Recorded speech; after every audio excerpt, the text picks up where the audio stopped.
Hello friends, welcome to Meha's kitchen. So video பார்த்ததுமே தெரிஞ்சிருக்கோம் இன்றைக்கி என்ன ரெசிபின்ட்டு. பூரி உருளைக்கிழங்கு மசால் எப்படி செய்கிறதுன்னு பார்க்கலாம் வாங்க. ரொம்ப ரொம்ப ஈஸியான ரெசிபிங்க. ஸோ ஃபஸ்ட்டு ஒரு பேனில் தேவையான அளவு எண்ணெய், கடுகு, உளுத்தம்பருப்பு, கடலைப்பருப்பு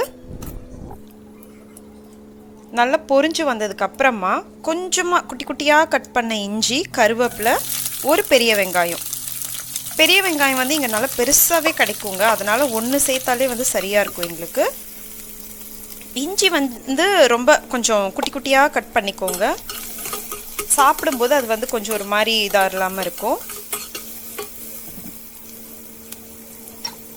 வெங்காயம் வந்து ப்ரௌன் ஆகணும்னு கூட அவசியம் இல்லை, ஜஸ்ட் ஒரு 2 to 3 minutes அப்படியே வதக்கி விட்டுட்டு, உப்பு சேர்த்துட்டு வதக்குறோம் இல்லையா, வதக்கி விட்டுட்டு ஒரு 2 minutesலேயே வந்து இந்த மாதிரி தண்ணி ஊற்றி நீங்கள் பாயில் பண்ணாலே போதும். அப்போ தான் அந்த உருளைக்கிழங்கோடு சாப்பிடும்போது அந்த க்ரன்ச்சினஸ், கொஞ்சம் ஆனியனோட அந்த இனிப்புத்தன்மை வந்து நல்லாயிருக்கும். ஸோ இப்படி தண்ணி சேர்த்ததுக்கப்புறமா சும்மா ஒரு 1/4 ஸ்பூன் போல் மஞ்சள் சேர்த்துருங்க. நல்லா இந்த மாதிரி கொதி வரணும், ஒரு 2 to 3 minutes நல்லா இந்த மாதிரி கொதிச்சு வரும்போது ஒரு பாதி அளவு தக்காளி சேர்த்துட்டு கூடவே வேக வச்ச உருளைக்கிழங்கு,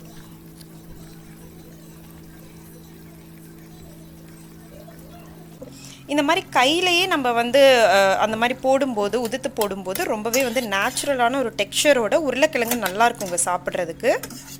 ஸோ அதுக்கப்புறமா கொஞ்சம் பெரிய பெரிய பீசஸ் இங்கே அங்கன்னு இருக்கும், அது நம்ம வந்து அந்த கரண்டியை வச்சே வந்து நம்ம மேஷ் பண்ணி விட்டுடலாம். ரொம்ப போட்டு கடைஞ்ச மாதிரி பண்ணிடாதீங்க, அது வந்து கொஞ்சம் சில டைம் நல்லா இருக்காது. கொஞ்சம் சாப்பிடும்போது உருளைக்கிழங்கு பீஸாக அங்கங்கே இருந்தால் தான் வந்துட்டு நல்லாயிருக்கும். ஸோ இது சேர்த்ததுக்கப்புறமா எகெயின் ஒரு 3 நிமிஷம் மூடி விட்டு எடுத்தீங்க அப்படின்னா தக்காளி வந்து கொஞ்சம் சாஃப்ட் ஆகிடும், உருளைக்கிழங்கும் நல்லா நம்ம வெங்காயத்தோடு வந்து சேர்ந்து வந்துடும். அவ்வளோதாங்க. ஸ்டவ் ஆஃப் பண்ணிவிட்டு ஃபைனலாக கொத்தமல்லி இலையை தூவி இறக்கணுன்னா அருமையான ரெஸ்டாரண்ட் ஸ்டைலில் இருக்கக்கூடிய ஒரு பொட்டேட்டோ மசால் ரெடி.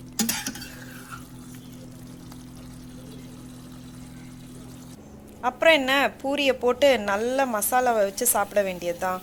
இது ஒரு சூப்பரான பிரேக்ஃபாஸ்ட்டாகவும் இருக்கலாம், டின்னருக்கும் சாப்பிடலாம். டின்னருக்கு நீங்கள் சாப்பிடும்போது கொஞ்சம் ஏர்லியாக 8 o'clock 8:30 போல் சாப்பிட்ருங்க.